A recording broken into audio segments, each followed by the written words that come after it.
ప్రజల సంక్షేమమే ధ్యేయంగా, ప్రజల అభివృద్ధి ధ్యేయంగా ఈరోజు కాంగ్రెస్ పార్టీ ముందుకు పోతున్న విషయాన్ని జీర్ణించుకోలేక ఏ విధంగా వాళ్ళు ఎట్లా ఏదైతే పదవిని కోల్పోయారో ఆ రోజు నుంచి ఒక ఫ్రస్ట్రేషన్ లో ఉండి ఏ చిన్న విషయాన్ని కూడా దాన్ని గోరంతలు కొండంతలుగా చేసి మళ్ళీ పూర్తి వీడియోలు కూడా ప్రసారం చేయకుండా అక్కడ ముక్క ఇక్కడో ముక్క తీసి అతకబెట్టి మార్ఫింగ్ చేసి దాన్ని వేరే ఆలోచన అంటే వేరే మీనింగ్ వచ్చే విధంగా ప్రజల్లోకి పంపిస్తూ తప్పుడు ప్రచారం చేస్తున్నటువంటి ఈ బీఆర్ఎస్ పెయిడ్ బ్యాచ్ ని దయచేసి వాళ్లను నువ్వు గాని ఇటువంటివి చేయడం మాన్పించకపోతే భవిష్యత్తులో చాలా ఇబ్బంది పడేటువంటి అవకాశం ఉంటది. ఎందుకంటే ఈ రోజు మేము కోట్లాది రూపాయలు ప్రజలకు ఖర్చు పెట్టి ఒక్క రూపాయి కూడా డబ్బులు వాళ్ళ నుంచి ఆశించకుండా ఈరోజు మీరు చూస్తా ఉన్నారు. ఈ 6 గ్యారంటీల విషయంలో గాని, ఫ్రీ బస్సు విషయంలో గాని, ఉచిత కరెంటు విషయంలో గాని, మరి ఆరోగ్యశ్రీ విషయంలో గాని, అదేవిధంగా మరి ఇంకా ఫీజు రియంబర్స్మెంట్ విషయంలో గాని ఈ విధంగా ఈ ప్రభుత్వం వచ్చినాక తీసుకున్న ఇప్పుడు రైతు రుణమాఫీ గాని, రైతు బంధు గాని ఇటువంటివి మీరు ఒకసారి పరిశీలించినప్పుడు ఎక్కడా కూడా మేము కాంగ్రెస్ పార్టీ వాళ్లకే ఇవ్వాలి అని ఎక్కడా కూడా మేము మాట్లాడలేదు. ఎక్కడ కూడా పార్షాలిటీ చూపించలేదు. అందరికీ కూడా అందాలి అనేటువంటి ఒక లక్ష్యంతో నిరుపేదలకు ఈ రోజు ఇస్తున్న ఇందిరమ్మ ఇండ్లు కూడా మా ముఖ్యమంత్రి గారు పదే చెప్తా ఉన్నారు. మా హౌసింగ్ మినిస్టర్ గారు కూడా పదే చెప్తా ఉన్నారు. అర్హులైన నిరుపేదలకు మాత్రమే ఇండ్లు దక్కాలి. పార్టీ బేసిస్ లో దయచేసి మీరు చూడకండి, మన ప్రభుత్వానికి మంచి పేరు రావాలి అనేటువంటి మాట మాకు పైనుంచి మాకు ముఖ్యమంత్రి గారి నుంచి ఆదేశాలు ఉన్నాయి. ఆ విధంగా మేము పార్టీలకు అతీతంగా ఈరోజు నేను రైతు రుణమాఫీ గురించి అడుగుతా ఉన్నా. టీఆర్ఎస్ నాయకులు ధైర్యం ఉంటే వచ్చి బయట చెప్పండి, మీకు ఎంతమందికి రైతుకు రుణమాఫీ అయింది, ఎన్ని కోట్ల రూపాయలు మీకు రుణమాఫీ అయింది. ధైర్యం ఉంటే కేటీఆర్ ని అడుగుతా ఉన్నా, మీరే లిస్టు బయట పెట్టండి. అదేవిధంగా రైతు బంధు ఎంతమందికి పడ్డది మీరే లిస్టు బయట పెట్టండి. మేము ఎక్కడా కూడా ఆంక్షలు విధించలేదు. రైతు బంధు టీఆర్ఎస్ వాళ్లకు పడొద్దు అని చెప్పేసి, రైతు రుణమాఫీ టీఆర్ఎస్ వాళ్లకు కావద్దు అని చెప్పి, కాబట్టి మేం చేస్తున్న పరిపాలన ప్రజలకు అందరికీ కూడా అందుతున్న సమయంలో ప్రజల్లో ఈరోజు మేము సన్నబియ్యం అనేది కూడా ఇచ్చినప్పుడు వాళ్ళ మొహంలో ఆనందం చూసాం. ఈరోజు స్కూళ్లలో పిల్లలకి మెస్ ఛార్జీలు, కాస్మెటిక్ ఛార్జెస్ పెంచినప్పుడు మటన్ పెడుతున్నాం, చికెన్ పెడుతున్నాం. వాళ్లతో పాటు వెళ్లి మేము భోజనం కూడా చేస్తున్న సందర్భంలో పిల్లల తల్లులు చాలా హ్యాపీగా ఉంటా ఉన్నారు. స్కూల్స్ డెవలప్మెంట్ విషయంలో కూడా మేము స్కూళ్లు తెరవడమే ఫస్ట్ రోజే పుస్తకాలు ఇచ్చినాం, ఫస్ట్ రోజే వాళ్ళకి డ్రెస్సెస్ ఇచ్చినాం. స్కూల్స్ లో రాకముందే స్కూల్స్ రిపేర్స్ చేపించి పెట్టినాం, టాయిలెట్స్ చేపించి పెట్టినాం. అదేవిధంగా మహిళలను ఈరోజు ముందుకు తీసుకొచ్చి మహిళా శక్తి క్యాంటీన్లు పెట్టి వాళ్ళ ద్వారానే కొనుగోలు కేంద్రాలను పెట్టి ఈ విధంగా మహిళలను కూడా ఎంకరేజ్ చేస్తా ఉన్నాం. ఈరోజు మేము జాబ్ మేళాలు పెట్టి యువకులకు జాబ్స్ ఇప్పిస్తా ఉన్నాం. యువ వికాసం పెట్టి ఈరోజు వాళ్లకు 60,000 మందికి దాదాపుగా యువ వికాసం కింద మేము లోన్లు ఇప్పించే కార్యక్రమం చేస్తా ఉన్నాం. వీటన్నిటిలో మేము ఎక్కడన్నా టీఆర్ఎస్ వాళ్ళని పక్కన పెట్టండి, కాంగ్రెస్ వాళ్ళను చెయ్యండి అని చెప్పి మేము అడుగుతా ఉన్నామా? ఎందుకు అడుగుతున్నా అంటే ఇప్పటికీ కూడా మన సెక్రటేరియట్ లో చాలా వరకు సెక్రటేరియట్ మొత్తం కూడా చెడగొట్టిపోయినారు. వాళ్ళు చెడగొట్టిపోయి ఈ రోజు మేమేదన్నా మాట్లాడాలన్నా కూడా కొన్ని చోట్ల మాట్లాడలేనటువంటి పరిస్థితి ఉంది. ఇప్పుడు సెక్రటేరియట్ స్టాఫ్ కూడా చాలా చెడగొట్టిపోయినారు వాళ్ళు. ఇప్పుడు వాళ్ళు ఏమంటారు, వాళ్ళు చేసింది వాళ్ళు మా మీద రుద్దే ప్రయత్నం చేస్తా ఉన్నారు. మీరు పర్సంటేజీలు తీసుకున్నారు, మీరు పర్సంటేజీలు లేని పనులు చేయలేదు. మీరు సెలెక్టెడ్ ఫైల్స్ ను మాత్రమే మీరు తీసుకొచ్చి మీరు సంతకాలు పెట్టారు. ఈ రోజు నేను ఒక్కటే అడుగుతా ఉన్నా, మీరున్నప్పుడు ఏసీబీ కేసుల ఫైల్స్ ఏమన్నా ఒకటన్నా క్లియర్ చేశారా? చాలా వందల ఫైల్స్ పెండింగ్ ఉన్నాయి. దానికి రూల్ రెగ్యులేషన్ ఉంటది. ఒక 6 నెలల తర్వాత వాళ్ళని రీఇన్స్టేట్ చేయాలి. అటువంటివి వాళ్ళకి అవసరం లేదు. ఎందుకంటే వాళ్ళకి డబ్బులు వచ్చే, పర్సంటేజ్లు వచ్చే పెద్ద పనులను తీసుకొని ఈరోజు కోట్ల రూపాయలు వాళ్ళు దండుకొని ఈరోజు కోటీశ్వర్లై, నేను ఒక చిన్న మాట, అది నేను జనరల్ గా వాడినటువంటి మాటను దాన్ని కాంగ్రెస్ వాళ్ళకి ఆపాదిస్తున్నాను. నేను కాంగ్రెస్ మంత్రులు అనేటువంటి మాట ఎక్కడ కూడా జనరల్ గా మంత్రులు అనేటువంటి మాట మాట్లాడినా. అందరూ అని కూడా మాట్లాడలేదు, జనరల్ గా మంత్రులు అని మాట్లాడినా.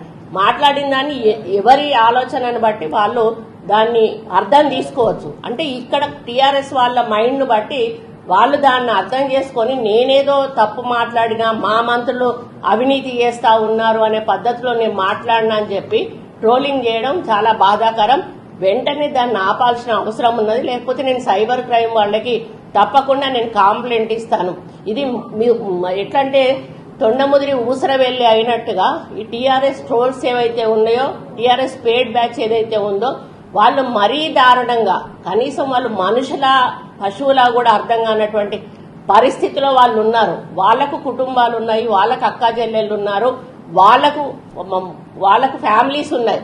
అటువంటి వాళ్ళు కనీస మన ఇంగిత జ్ఞానం కూడా లేకుండా పిచ్చి పిచ్చిగా రాయడం అనేది చాలా బాధాకరం. అందులో ఎడ్యుకేటెడ్స్ యుఎస్ నుంచి రాస్తా ఉన్నారు, లేకపోతే దుబాయ్ నుంచి రాస్తా ఉన్నారు. అసలు దానివల్ల మీకు వచ్చే లాభం ఏంటి అని అడుగుతా ఉన్నా. మీకు ఒకవేళ రాయాలని ఉంటే రాయండి. ఇన్ని కోట్ల రూపాయలు రుణమాఫీ చేసింది కాంగ్రెస్ పార్టీ, ఇన్ని కోట్ల రూపాయలు రైతు బంధు ఇచ్చింది కాంగ్రెస్ పార్టీ, ఇంతమంది ఉచిత బస్సు ప్రయాణం చేశారు, ఇంతమందికి ఈరోజు రేషన్ కార్డు ద్వారా బియ్యం అందుతున్నాయి, ఇంతమందికి పిల్లలకి ఈరోజు కాస్మెటిక్స్ అవన్నీ కూడా మరి ఛార్జీలు పెంచడం జరిగింది. రేపు 200 కోట్లతో ఒక్కొక్క కాన్స్టిట్యున్సీలో మరి రెసిడెన్షియల్ స్కూల్స్ కూడా మేము నిర్మించబోతా ఉన్నాం. ముఖ్యమంత్రి గారు ఎక్కడా కూడా తగ్గకుండా, నిన్న కూడా మీరు చూశారు సరస్వతి పుష్కరాలకు వచ్చారు, 100 కోట్లు అడిగారు మన శ్రీధర్ బాబు గారు. ఆయన 200 కోట్లు ఇస్తా, ఎందుకు అంటే మన తెలంగాణ పర్యాటక కేంద్రంగా అభివృద్ధి చెందాలి. గోదావరి పుష్కరాలు అంటే ఆంధ్రానే గుర్తొస్తుంది, మనకు రాజమండ్రి గుర్తొస్తుంది, కానీ ఈసారి మనకు తెలంగాణ గుర్తుకు రావాలి అని చెప్పి సరస్వతి పుష్కరాలను దాన్ని ఎగ్జాంపుల్ గా తీసుకొని ఒక స్థాయిలో మీరు అరేంజ్మెంట్స్ చెయ్యాలి అంటే మేమందరం కూడా పనిగట్టుకొని కూర్చొని ఒక 5-6 మీటింగ్స్ పెట్టి పదే అక్కడికి వెళ్లి మీరు ఈ రోజు వెళ్లి చూడండి సరస్వతి పుష్కరాలు ఏ విధంగా అక్కడ జరుగుతా ఉన్నాయో. నిన్న హారతి కార్యక్రమాన్ని కూడా మీరు చూశారు. ఆ విధంగా ఏ డిపార్ట్మెంట్ లో ఉన్న వాళ్ళు ఈరోజు అందాల పోటీలు జరుగుతుంటే దాన్ని వక్రీకరిస్తా ఉన్నారు. ఎందుకు అంటే అందాల పోటీలు అన్నిటివి నిన్న ఇయ్యాల కన్ఫర్మ్ చేసుకున్న కార్యక్రమం కాదు, అది కొన్ని నెలలుగా ప్లాన్ చేసినటువంటి కార్యక్రమం. దాన్ని ఆల్ ఆఫ్ సడన్ గా కూడా మనం అన్నా కూడా వాళ్ళు క్యాన్సిల్ చేయరు. వరల్డ్ కి సంబంధించిన ఎవరైతే ఆర్గనైజర్స్ ఉన్నారో, కాబట్టి మనం అక్కడ ఆతిథ్యం ఇచ్చే వాళ్ళమే, మనము అది నడిపించే వాళ్ళం కాదు. ఆతిథ్యం ఇస్తేనే ఈరోజు ఒక పక్క యుద్ధం జరుగుతూ ఉంటే వీళ్ళు అందాల పోటీలా అని చెప్పేసి అన్నటువంటి మాట మాట్లాడుతూ ఉన్నారు. నిజంగా మీరు మంత్రులుగా చేసిన వాళ్ళు మీకు కనీసం ఇంగిత జ్ఞానం ఉండాలి, మీకు కనీసం ఆలోచన అనేది ఉండాలి. ఏదేంటి అనేది మీరు మాకు సజెషన్స్ ఇవ్వాలి. కానీ మేము చేసే వాటిని తప్పు పట్టే కార్యక్రమమే పనిగా పెట్టుకొని కదిలినా, కూర్చున్నా, నిలబడ్డా, నవ్వినా, ఏడ్చినా, ఏది చేసినా కూడా కావాలని అదే పనిగా పెట్టుకున్నప్పుడు నీకు అన్ని తప్పులే కనిపిస్తాయి. రామ అంటే మంచోడికి రాముడిలాగానే అనిపిస్తుంది, అదే చెడ్డోడికి రామ అంటే బూతు పదం లాగా అనిపిస్తుంది. అంటే ఈరోజు టీఆర్ఎస్ వాళ్లకు కాంగ్రెస్ వాళ్ళు ఏది మాట్లాడినా కూడా ఒక బూతు లాగా వినిపిస్తా ఉంది. కాబట్టి వాళ్ళు కావాలని పదే మమ్మల్ని ట్రోల్ చేసే కార్యక్రమం చేస్తా ఉన్నారు. కాబట్టి నేను ఒకటే అడుగుతా ఉన్నాను, నిన్న నేను ఒక 4.5 కోట్ల కాలేజ్ బిల్డింగ్ కి నేను ఫౌండేషన్ వేసిన తరుణంలో నేను డెవలప్మెంట్ కోసం అడిగాను. మామూలుగా ఎవరైనా కొంతమంది కూడా అనలేదు, ఎవరైనా మంత్రులు డబ్బులు తీసుకుంటారు కావచ్చు అనేటువంటి మాట ఎవరైనా అన్నప్పుడు అందులో మీరు కూడా ఉంటారు. ఓన్లీ కాంగ్రెస్ వాళ్ళు ఉండరు. ఇప్పుడు కాంగ్రెస్ వాళ్ళని మీరు నిరూపించండి, ఒకవేళ తీసుకుంటే నో ప్రాబ్లం. ఎక్కడా కూడా ఒక పైసా కూడా ఈరోజు కాంగ్రెస్ ప్రభుత్వం వచ్చిన తర్వాత అవినీతి జరగట్లేదు కాబట్టే మీరు మా మీద అవినీతి బురద చల్లే ప్రయత్నం చేస్తా ఉన్నారు. కాబట్టి మీకు అది అలవాటుగా ఉంది కాబట్టి వెంటనే మీరు దాన్ని క్యాచ్ చేసుకొని దాన్ని ట్రోల్ చేయడం స్టార్ట్ చేసిండ్రు. ఈ రోజు మీరు కవితకు ఏమన్నది, నాకు ఇల్లే లేదు అని అన్నది. ఇల్లు లేదన్నదల్లా ఇప్పుడు ఎంత పెద్ద ఇల్లు కట్టింది ఆమె. ఈరోజు పార్టీ పెట్టే స్థాయికి ఎదిగింది అని అంటే ఆమె దగ్గర ఎన్ని పైసలుంటే ఎదిగింది. మరి మన కేటీఆర్ రామారావు గారు కూడా మా నాన్నకు కూడా సొంత ఇల్లు కూడా లేదు, చిన్న ఇల్లు ఉన్నది అని అన్నాడు. ఆయన మరి ఇన్ని 100 ఎకరాలలో ఫామ్ హౌస్ ఎట్లా కట్టిండు.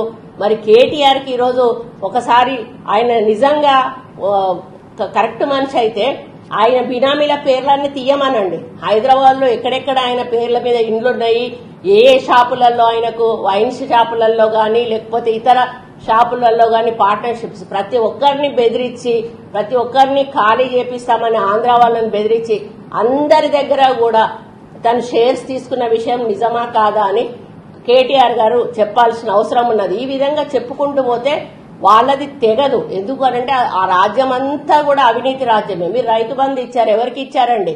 చూస్తే కరెక్ట్ గా మీకు తెలుస్తుంది. కాబట్టి ఈ విధంగా వాళ్ళు చేసి ఈ రోజు ఏదో మేం చేస్తున్నామనే పద్ధతిలో క్రియేషన్ చేయడం ఏదైతే ఉందో అది చాలా దారుణం. అంటే కాళేశ్వరం కంటే ఏం కాలేదట, జస్ట్ ఇట్లా క్రాక్ వచ్చింది అంటాడు. క్రాక్ కోట్ల రూపాయలు పెట్టి కట్టి క్రాక్ వచ్చింది అంటే అలా నీళ్లు నిలబెట్టే పరిస్థితి లేదు, మేడిగడ్డలో నీళ్లు నిలబెట్టే పరిస్థితి లేదు. ఈరోజు మిషన్ భగీరథకు కోట్ల రూపాయలు ఎవరి జేబుల్లోకి పోయినాయి? అవి కవిత జేబులోకి పోయినాయి. ఇవన్నీ మీరు చేసిండ్రు. నీ బిడ్డ లిక్కర్ దాంట్లో లోపలికి వెళ్ళింది, అది కూడా మీరు మాట్లాడతలేరు.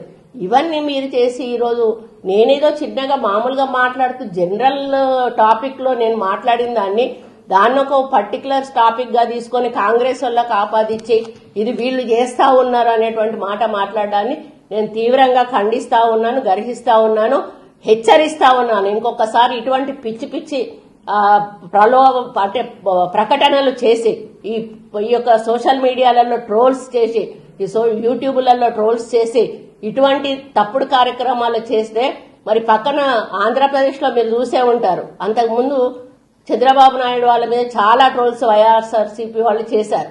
వాళ్ళు ఈ రోజు ఒక్కరు కూడా సోషల్ మీడియా ముట్టుకోవడానికి భయపడతా ఉన్నారు. అటువంటి పరిస్థితి దయచేసి మీరు తెచ్చుకోకండి. ఎందుకంటే మేము ఇంకా సంయమనం పాటిస్తా ఉన్నాం, ఇంకనైనా మారతారేమో అని. మారకపోతే మాత్రం దానికి మీకు మీరుగా మరి మీ యొక్క జీవితాన్ని నాశనం చేసుకున్న వాళ్ళు అవుతారు. ఆ యొక్క ట్రోలర్స్ ఎవరైతే ఉన్నారో దయచేసి వాళ్ళకు కూడా చెప్తా ఉన్నాను, మీరు ఏదో డబ్బుల కోసం చేస్తున్న దీన్ని మానండి, మంచి మార్గాల్లో వెళ్ళండి, సమాజానికి ఒక మంచి మెసేజ్ ఇవ్వండి.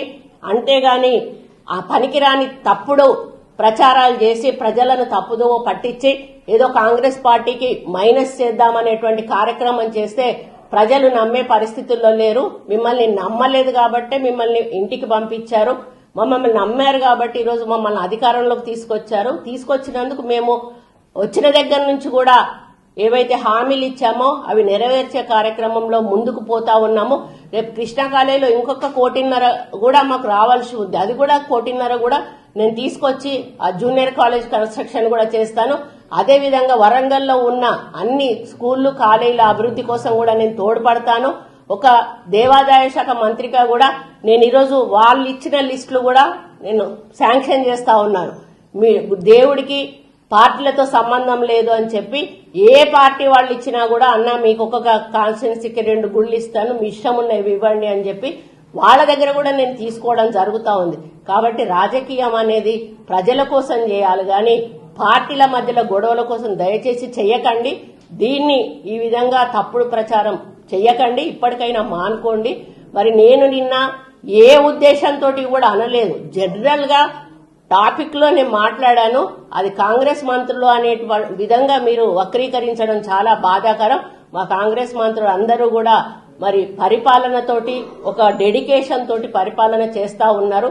అందరూ కూడా ప్రజల్లో తిరుగుతా ఉన్నారు. మీరు మంత్రులు ఎప్పుడు ప్రజల్లో తిరగలేదండి, మేము తిరుగుతా ఉన్నాము, మంచి అయినా చెడైనా తిరుగుతా ఉన్నాము. ఎవరి డిపార్ట్మెంట్స్ వాళ్ళు రోజు మేము చూసుకుంటా ఉన్నాము, మా డిపార్ట్మెంట్స్ ను ఫాలో అప్ చేసుకుంటా ఉన్నాము. ఆ విధంగా ఈరోజు మరి నా యొక్క డిపార్ట్మెంట్ అయితే వచ్చిన దగ్గర నుంచి పుష్కరాలు చేసినాం మేము.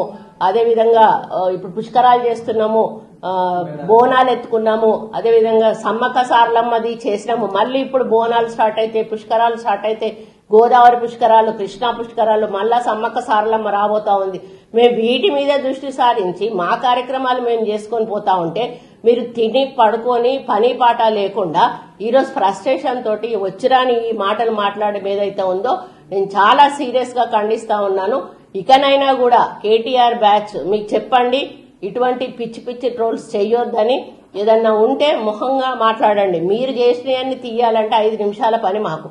కానీ మరి మీ పాపం మీకే, మా పుణ్యం మాకే. మేము ప్రజల కోసం చేస్తా ఉన్నాం, ప్రజలు మమ్మల్ని విశ్వసిస్తా ఉన్నారు, ఇలాగే ఆశీర్వదిస్తారు, ఇలాగే ముందుకు పోతామని తెలియజేసుకుంటూ సెలవు తీసుకుంటాం. ఇప్పుడు భయపడే వాళ్ళు ఉన్నప్పుడు డబ్బులు ఇయ్యంది పని చేసేవాళ్ళు కాదు. ఆ విధంగా సెక్షన్ నుంచి మొదలు పెడితే వాళ్ళ ఓఎస్డీల వరకు కూడా డబ్బులు తీసుకునేవాళ్ళు.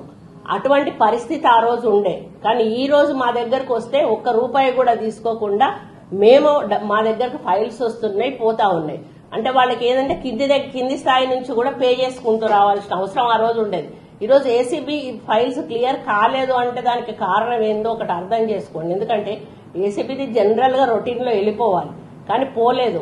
వాళ్ళకి ఏ ఫైల్ అవసరం అంటే ఈరోజు కాళేశ్వరం ఫైల్ రమ్మంటే కాళేశ్వరం ఫైలే కేసీఆర్ ముందటికి వచ్చేది, మేడిగడ్డ ఫైల్ రమ్మంటే మేడిగడ్డ ఫైలే కేసీఆర్ దగ్గరకు వచ్చేది. వాళ్ళు నన్ను అడిగితే కొన్నిటి మీద సంతకాలు కూడా పెట్టలేదు. మొన్న మీరు చూశారు కదా కార్ రేసింగ్ దానికి. అంటే వాళ్ళు దొరకకుండా, వాళ్ళు చేసే అవినీతి బయటపడకుండా తప్పించుకునేటువంటి కార్యక్రమం చేసి అధికారులను బలి చేసేటువంటి కార్యక్రమం చేశారు. ఆ విధంగా మేము చేయడం లేదండి. మేము చేసే ప్రతి ఫైలు కూడా త్రూ ప్రాపర్ ఛానల్ అన్ని డిపార్ట్మెంట్స్, అన్ని అధికారులకు, అన్ని సెక్షన్లకు వెళ్లి లాస్ట్ మా దగ్గరకు వచ్చి మా దగ్గర నుంచి డిప్యూటీ సీఎం కొన్ని పోతాయి, నా స్టేజ్ లో కొన్ని ఆగిపోతాయి, కొన్ని డిప్యూటీ సీఎం స్టేజ్ లో పోతాయి, కొన్ని సీఎం స్టేజ్ లోకి పోతాయి. అవన్నీ కూడా మేము అన్ని పంపించిన తర్వాత సీఎం గారు క్లియరెన్స్ ఇచ్చిన తర్వాతనే మేము జీవోస్ ఇష్యూ చేస్తాం. అంతేగాని మేము అవినీతితోటి అడ్డదిడ్డంగా రూల్స్ వయలేట్ చేసి ఎక్కడా కూడా ఈరోజు ఏ ఒక్క పని కూడా చెయ్యలేదు. అది నేను ఘంటాపదంగా చెప్తా ఉన్నాను. మీరు ఏదైతే మా మీద వేసిన దాన్ని వెనక్కి తీసుకోవాల్సిన అవసరం ఉందని కూడా డిమాండ్ చేస్తూ మరి మీరందరూ కూడా సహకరించాలి. ఎందుకంటే మీడియా మిత్రులు, మీకు తెలుసు ఏం జరిగింది గత ప్రభుత్వంలో, ఈ ప్రభుత్వంలో కూడా ఏం జరుగుతా ఉంది అనేది మీకు తెలుసు. కాబట్టి ప్రభుత్వం చేస్తున్న మంచి పనులను ప్రజల్లోకి తీసుకెళ్లి మరి మీరు కూడా మాకు వెంట ఉండి సహకరించాలని కోరుకుంటూ సెలవు.